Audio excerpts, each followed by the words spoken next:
Bismillahirrahmanirrahim. Assalamualaikum warahmatullahi wabarakatuh. Alhamdulillahi amsayna wa amsal mulku lillahi walhamdulillahi la syarikalah. Asyhadu an la ilaha illallah wa asyhadu anna Muhammadan abduhu wa rasuluh. Allahumma shalli wa sallim wa barik ala nabiyyina wa habibana Muhammad sallallahu alaihi wasallam wa ala alihi thayyibin wa ashabihi al-ahyar ajma'in wa man tabi'ahum bi ihsan ila yaumiddin. Teman-teman FLP Jawa Timur yang dimuliakan Allah, juga semua anggota Forum Lingkar Pena dimanapun berada, seluruh pejuang pena, pejuang literasi, pecinta buku, pecinta baca, pecinta tulis, pecinta ilmu pengetahuan, yang mudah-mudahan dengan hadirnya bulan Ramadan dalam kehidupan kita hari ini akan menambah kemuliaan hidup kita. Sebelumnya kita telah membahas satu penggalan ayat dalam surat Al-Isra ayat 12, di mana kita menghayati dua penciptaan Allah, dua tanda kebesaran Allah, yaitu penciptaan siang dan malam.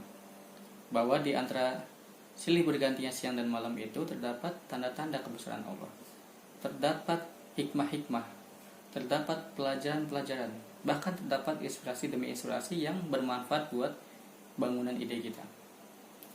Dan ini sesungguhnya bagi kita sebagai seorang penulis yang merupakan insan yang selalu menghajatkan pada ide, menghajatkan pada inspirasi yang kemudian menjadi bekal terolahnya ide bagi karya-karyanya, maka sesungguhnya adanya siang dan malam itu merupakan anugerah besar bagi kita. Sebagai seorang muslim tentunya dalam kondisi terhimpit seperti apapun, bahkan hari ini kita hanya berada di rumah, maka keberadaan siang dan malam itu sangat bermanfaat buat kita kalau kita mampu menghayatinya dengan baik. Kita akan mampu menggali hikmah demi hikmahnya, kita akan mampu mendapatkan pelajaran demi pelajarannya, bahkan kita mampu mengeluarkan pesan-pesan darinya untuk bekal kelanjutan kisah kehidupan kita berikutnya. Nah, selanjutnya Allah berfirman dalam surat itu, dalam surat Al-Isra ayat ke-13, Allah berfirman, wa kullu insanin alzamnahu ta'irahu. Dan setiap manusia itu kemudian kami kalungkan padanya, apa yang dikalungkan? Ta'irahu, catatan amal, kebaikan dan keburukan. Ya tentu kita ketika membaca ini akan terbangun satu kesadaran bahwa kita akan selalu was-was dengan apa yang akan menjadi catatan amal kita di akhirat nanti. Tentu kita sebagai manusia tidak bisa menghindari catatan keburukan, sebab kita sebagai manusia selalu ada salah dan lupa, tetapi kita berharap catatan kebaikan kita ini bisa lebih dominan dibandingkan catatan keburukan itu. Setidaknya alur kisah kebaikan kita akan lebih mewarnai dari seluruh kisah perjalanan hidup kita, yang karenanya kemudian kisah-kisah keburukan itu yang menjadi tidak berarti. Dan kemudian kita juga berharap di ending kisah itu, di ujung kisah itu kemudian kita menemui satu yang kita sebut sebagai husnul khatimah, akhir yang baik, ending yang positif, ending yang menyenangkan. Nah, kemudian di sini dikalungkan, kata Allah apa? Fi unuki, di lehernya. Jadi setiap kita nanti akan dikalungkan catatan amalan itu, Ini sama ketika kita masuk kepada satu perkumpulan besar, ada museum, kita masuk ke pasar, kita masuk ke tempat-tempat yang beraneka ragam yang kemudian menghajatkan adanya identitas di setiap itemnya. Maka nanti ketika di akhirat kita berkumpul bersama semua manusia yang pernah hidup di muka bumi ini, setiap kita akan ditandai dengan identitasnya kita masing-masing, dikalungkan catatan amal kita sebagai identitas latar kehidupan kita masing-masing. Nah, berikutnya Allah berfirman, wa nukhrijuhu yaumal qiyamati kitaban yalqahu mansura. Dan kami akan keluarkan kepadanya kitab yang akan menjumpainya, yang menjumpai kita dalam kondisi terbuka. Kita sebagai penulis, dalam kehidupan ini, mencintai buku, mencintai baca. Kalau kita menemukan sebuah buku, kita akan terdorong untuk membukanya.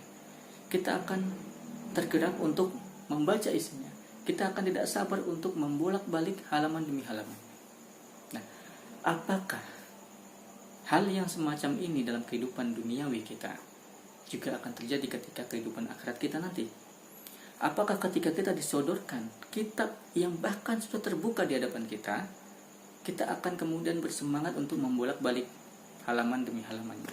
Atau justru kita akan menghindar sebab kita menemukan ya, kisah-kisah dalam kehidupan itu yang tidak menyenangkan. Jadi apakah kitab yang disodorkan itu kemudian mengundang senyum kita karena kita kemudian menemukan kesan demi kesan akan amal-amal lampau kita ketika kita merangkai amal demi amal itu, atau justru kemudian kita merasa risih dengan kisah-kisah yang ada dalam ya, buku yang disodorkan itu. Nah ini yang sebab apa? Nanti selanjutnya Allah berfirman, Allah perintahkan kepada kita, Iqra kitabak, bacalah kitabmu. Jadi ayat berikutnya, kita sebagai penulis hari ini, ketika ya, kita hari ini menulis, pada akhirnya nanti kita akan diperintahkan untuk membaca kitab kita sendiri. Apa kitab kita sendiri? Yaitu kisah perjalanan hidup kita itu. Ya, dan Allah katakan kafa binafsikal yauma alaika hasiba. Cukuplah bagimu hari ini sebagai penilai bagi dirimu sendiri. Dan kita kalau mengenal Allah, salah satu sifatnya adalah al-adil, Allah yang maha adil, maka di antara mekanisme keadilan Allah adalah Allah mempersilahkan pada pemilik amal, pemilik peristiwa, pemilik kisah-kisah itu untuk menilai kisahnya sendiri. Kalau hari ini kita menulis, kemudian kita sodorkan pada teman kita, pada rekan kita, kepada kenalan kita untuk mendapatkan penilaian, mendapatkan testimoni dan sebagainya, maka kelak catatan kehidupan kita, kisah kehidupan kita itu yang kemudian disodorkan pada kita, kitalah yang diminta untuk menilainya sendiri. Apakah kita mampu tersenyum ketika membolak-balik catatan itu, atau kemudian kita merasa malu? Nah, ini yang bisa saya sampaikan. Ya, saya kira ini kita cukupkan sekian ya sebagai perenungan kita sebagai penulis. Ya, saya terkesan pada ayat ini karena saya menemukan ketika saya bermutasi dari FLP Bogor ke FLP Pakistan, ya, saya mendapati teman-teman FLP Pakistan ketika itu banyak melekatkan stiker di dinding kamarnya, di pintu, di kulkas, di bukunya, yang mana stiker itu mencantumkan penggalan ayat ini, Iqra kitabak, bacalah kitabmu, kafa binafsikal yauma alaika hasiba. Ya, cukuplah bagimu pada hari ini sebagai penghisap, sebagai pemberi keadilan bagi amalmu sendiri. Nah, jadi inilah perenungan kita. Ya, apakah kita nanti sebagai penulis yang hari ini bersemangat membaca buku di dunia, kelak ketika kita mendapatkan buku catatan amal kita, kita juga bersemangat untuk membacanya, atau justru kita kemudian menghindar.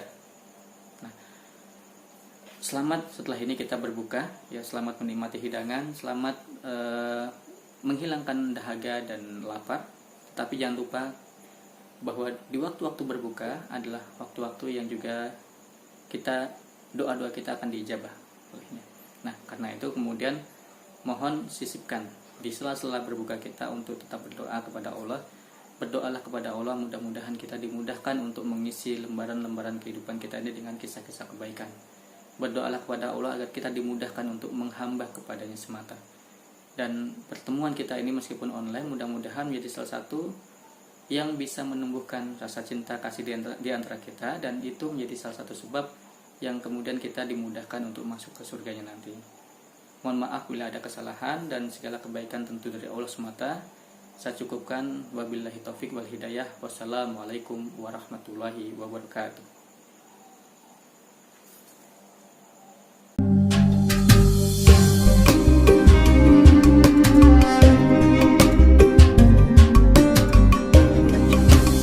Thank you.